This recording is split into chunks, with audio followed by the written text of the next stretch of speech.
கர்த்தர் இன்று என்னோடு கூட என்ன பேசப் போகிறார் என்று எதிர்பார்ப்போடு காத்திருக்கிறீர்களா? வாசிக்கலாம். உபாகமம் 4ஆம் அதிகாரம் 10ஆம் வசனம்.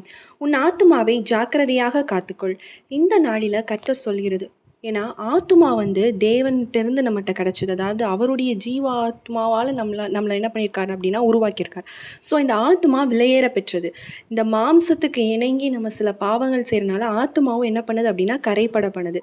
ஸோ இந்த ஆத்துமா கரை பண்ணாமல் நம்ம பாதுகாப்பாக வச்சுக்கணும். அவருடைய வருகை வரும் வரைக்கும் இந்த ஆத்துமாவை நம்ம பரிசுத்தமாக வச்சுக்க வேண்டியது நம்ம ஒவ்வொருத்தரோட கடமை. அதனால தான் ஆண்டவர் இன்று சொல்கிறாரு, உன்னோட ஆத்துமாவை ஜாக்கிரதையாக காத்துக்கொள். இந்த உலகத்தில் பலவிதமான பாவங்கள் பெருகி கொண்டிருக்கிறது. இந்த விஷயங்களை நீ ட்ராப்பில் மாட்டிக்காத, உன்னோட ஆத்துமாவை பத்திரமா பாதுகாத்துக்கொள் அப்படிங்கிறத தேவன் இன்று நமக்கு ஒரு வாக்காக ஆண்டவர் நமக்கு கொடுக்குறார்.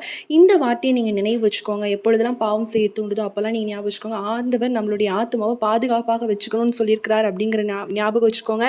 கர்த்தர் உங்களை ஆசீர்வதிப்பாராக. ஆமேன்.